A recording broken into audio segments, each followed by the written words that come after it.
Good morning, students. Welcome you all once again. As in our previous video, we were discussing about the chapter Deep Water. In this chapter, the writer tries to overcome his fear of water, and for this, he hired an instructor who is giving his 100% efforts to make the writer a good swimmer. So now I am starting the para. Next, he held me at the side of the pool and had me kick with my legs. For weeks, I did just that.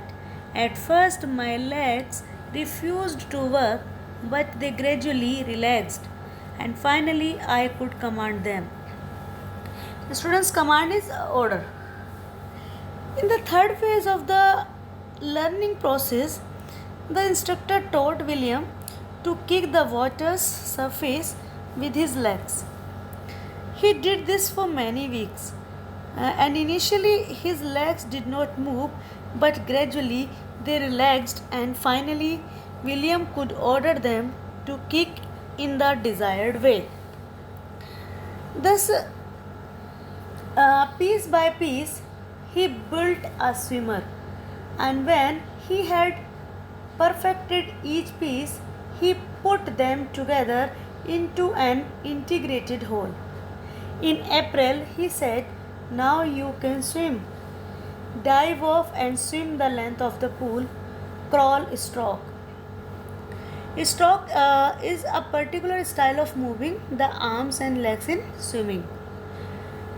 Finally, in April, the instructor made a swimmer out of William in phases. When William had perfected each phase, he compiled all of them, and in the month of April, the instructor told William that now he could swim. He was expert. He asked him to dive into the pool and swim the length of the pool in a particular style called the crawl stroke. I did. The instructor was finished. William swam and the classes came to an end. But I was not finished. I still wondered if I would be terror stricken when I was alone in the pool. I tried it. I swam the length up and down.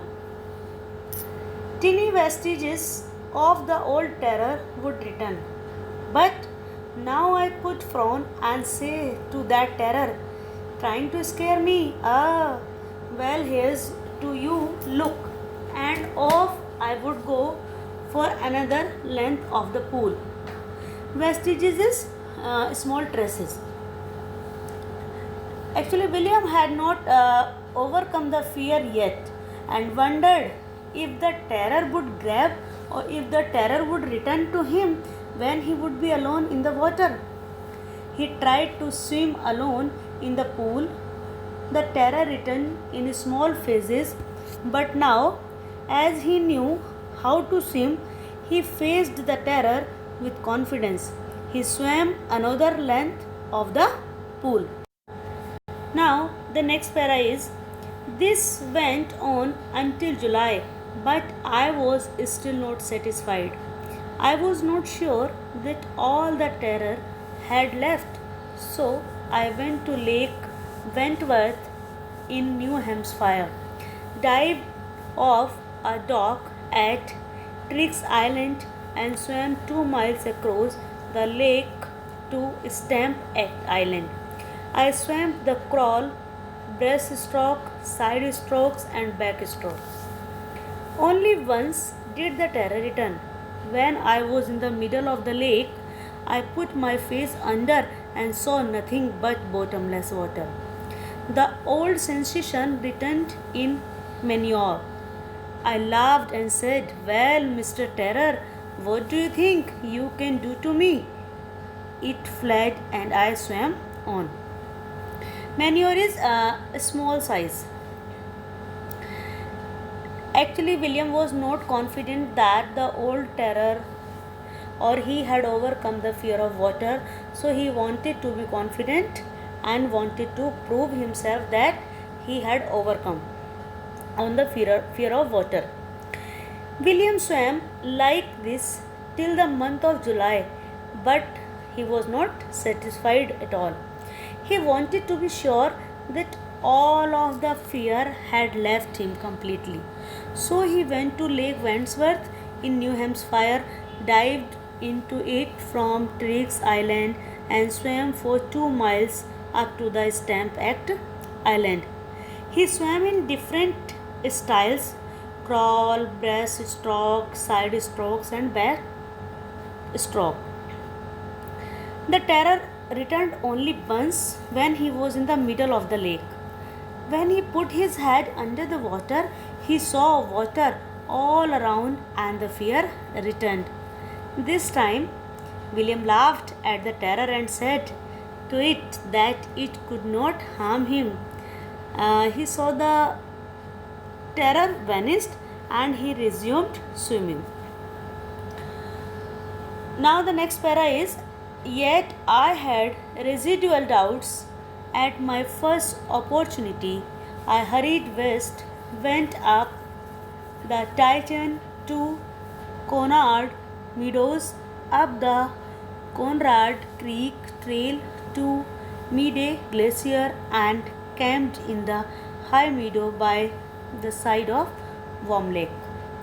The next morning, I stripped, dived into the lake, and swam across to the other shore and back, just as Do Copan used to do. I shouted with joy, and Gilbert Peak returned the echo. I had conquered my fear of water. Actually, William still had some doubts about the fear, so he hurried towards the western direction. He went up the Titan, reached Conrad Meadows, walked up the Conrad Creek Trail to Meaday Glacier. These all are the names.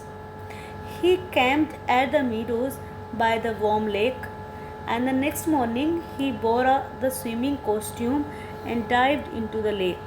He swam across it to the other end, and he returned just like the famous American Do Copan used to do. Do Copan was a swimmer or famous swimmer.